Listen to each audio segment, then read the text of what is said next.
Today we have Mr. Joseph Mine. Joe has come into the dojo and completely transformed his life. He came in barely making any money, and now he's making good enough money to travel the world, have great experiences, take his dad to his dream soccer teams, games, football for him, 'cause, you'll hear him, he's UK.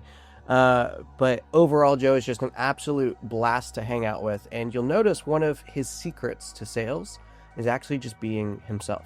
So, if you struggle to be yourself in sales, then today's guest is probably going to be someone who really inspires you. Joe has gone and transformed his life in less than a year. It wasn't but about 8 months ago when he joined the sales dojo, barely making any money, trying to transition into remote sales from door-to-door sales, and now he's making upwards of 20K every single month, continuously being able to travel around the world, go wherever he wants, whenever he wants, and just experience the world in a really cool way, including even being able to take his dad to his favorite football games. So, Joe, welcome. Excited to have you. So, Joe, you joined the sales dojo when? Was it earlier this year? Yeah, it was earlier this year. Like 9 months ago, maybe? March, maybe? Like start of March? That makes sense. It's like 7 months ago. Okay. And so before, walk me through just a little bit of your background in sales before you joined Sales Dojo. Yeah. I mean, started in sales, officially started in sales. Oh, high ticket. Okay. The high ticket experience, because I used to do door to door. But high ticket was about a year before that as well. So that was when I invested in my first program. Nice. Then started selling around like that August. So not this August gone, but like the August before, like July, August, when I started selling. 2 years ago. That's about how long I've been in the high ticket. Okay. Nice. And what was your experience of high ticket? Like, did you like it? Did you not like it? What was that from door to door?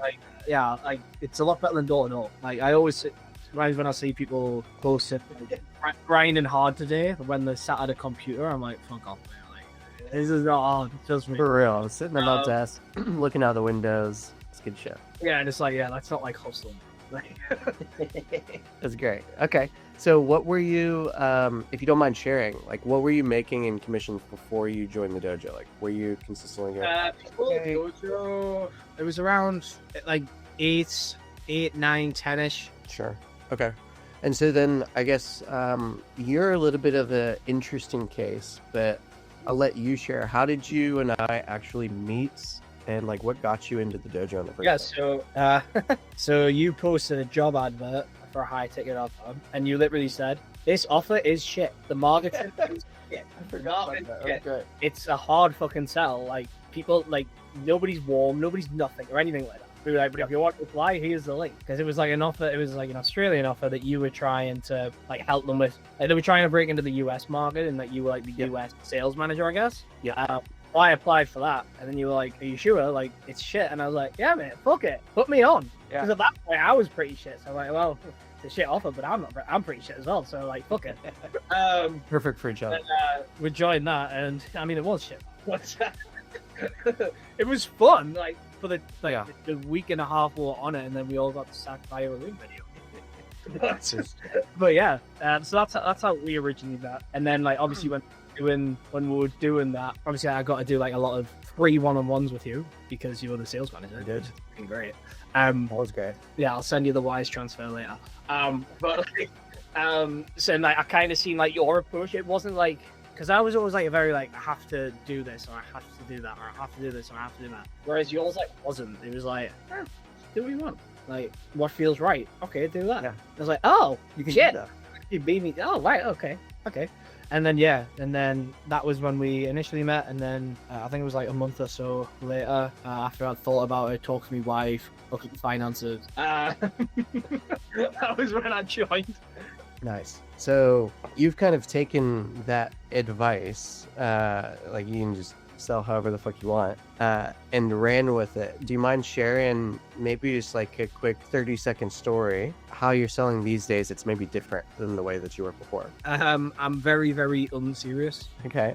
How so? I mean, I know. Like, yeah, I just come out with some wild shit on calls. I'll just come out with crazy shit on calls. Like, if anybody looks at me Facebook, that's what my calls are like. Like, my calls are the exact same persona I have on Facebook, and it's like, but it works because even though I'm hitting all, but I'm still hitting all the same points. Like, I'm still getting the pain, I'm getting the problem, I'm reframing limiting beliefs. Yep. But I'm like, because I take it so, I'm just like, I'm very easy to like talk to, I think, for a lot of people. And like, they just open up to me a lot more because like, I'm not allergic to having a fucking laugh. Do you know what I mean? What was it, if you're comfortable sharing? What was it that you said on a call today? Yeah, financing got declined for the guy, and he said, "Oh, I wish finance would work." I was like, "Well, I wish I had a 10-inch cock, mate, but can't always have what we want. We've got to work with what we've got." And he paid. Right.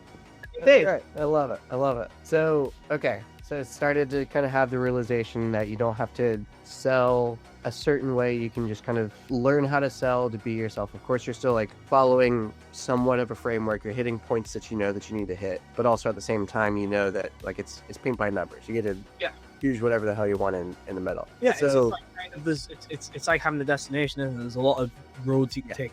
So how does that feel for you compared to maybe how sales felt beforehand? Do you notice any sort of difference, or like you're at the end of the day, or? I don't feel like I'm working. Okay. I just feel like I'm just fucking just Having a laugh. just having a laugh. Is that your cock? It's like talking about you.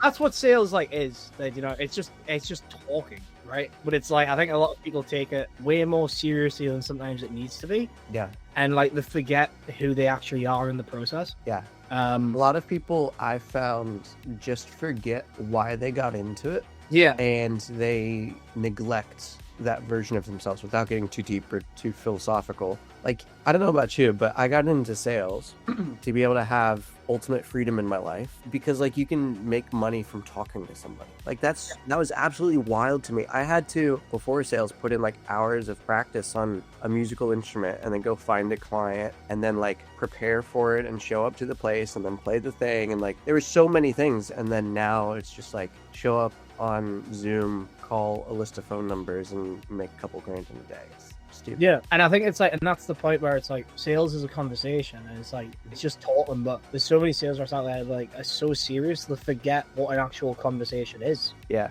sales robots. They don't go to the barn. And it's like they just stink of fucking. I'm not gonna commission breath or whatever. I was gonna say the stink of something else, but I'm not gonna do that. Yeah. Okay. Commission breath. That's all right. Okay, so now talk to me about what is life like and how is it different from before? Now that you're starting to sell this way, you feel like it's not even working. Yeah, I mean it's good. I mean I fucking like it's great. Like the reason I got into this, into like this space was something like I wanted to make more money to give back to like my parents, but also I wanted to do it without having to like slave away. Like when I was working door to door, like I was doing 14, 15, 16 hours a day, and like that was rough. Yeah. Like selling people charity, like that's a tough sell. Yeah, selling somebody on a pain that they don't even have. It's a pain point that other people have that they want to donate to. So it's like it's tough. So I went from that to obviously this, and like initially it was kind of a slog because it was like I had to work so much to actually make money. Whereas now when I've got to the point where I'm like I don't want to sound like my own ass, but like pretty good. Like I don't need to work as much, and I can actually enjoy life. Like, I didn't get into what does enjoying life look like to you? Like without going too much into it, but I travel a shit ton. Like for example, me and you went to Nashville for SalesCon, and then I went from there to San Diego, and then I came back home because I missed my dog, and then I was like, you know what, I miss San Diego, so I just booked a flight. Back, and then went to Chicago.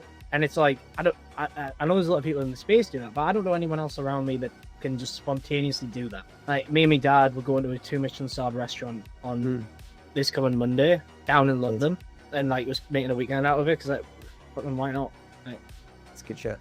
Yeah. So for you, I guess maybe just if you had to give one piece of advice for anybody who maybe was feeling like you used to, where they just felt like they're working too hard for not making enough, felt like maybe they weren't living the life they wanted to, aside from of course like joining the dojo, we'll leave that out, but what advice would you have for them, like any last words? I think there's different ways you can look at it. I think it's like one way is like you're already living the life that you said that you would be happy with, in terms of like it's like you're already doing something for a living that isn't like relying on corporate or relying on a pitch, like relying on someone else, right? And you're not having to go to an office, which was originally the goal. Then you get into sales, and then the goal becomes make 10k a month. And then you get to 10k a month, it's like, right, I need to hit 15. And then when you hit 10k, you're fucking livid. But then in reality, if you told yourself a year ago that in a year's time you could make a laptop, you'd be like, fuck off. But no, you can't. Like, and it's like, I think it's like, I mean, one is just appreciating like what you've got. Like realizing that yes, more is good, but like, so, like, you know what I mean? And like kind of just appreciating the moment. Then another way I put it is, it's like, I think everything's in your own head. And it's like, you know, if you had a camera, it's like a 35mm photo with a 35mm lens. That's a lens. I don't know how I do that, but a 35mm lens, and an 85mm lens, and a 200mm lens, like all the photos are gonna look different. Yeah. So it's like, which lens do you want to attach to your brain to see? Like, sometimes it's not necessarily just. Sometimes it's not like changing up your process or anything like that, which I think that does fuck up a lot of salespeople, is because they try and do that the other, and because they've got like 17 different mentorships, 17 different frameworks, they don't know what the fuck they're doing. But it's like, it's sometimes just like changing, not changing the process, but changing how you view it in terms of how you view what you actually want and how you view the outcome. Huge. And then a subtle 10-second plug. Do you recommend people join the dojo? Oh yeah, 100%. Cool. Like I've said to you numerous times, like this could be a high ticket program. Yeah. Because it's like it's a lot more than like just sales. Because like you've obviously got, you know, yourself, who's obviously really good at sales, and the other coaches who are also really good at sales. But then there's also the other coaches that are like really good at.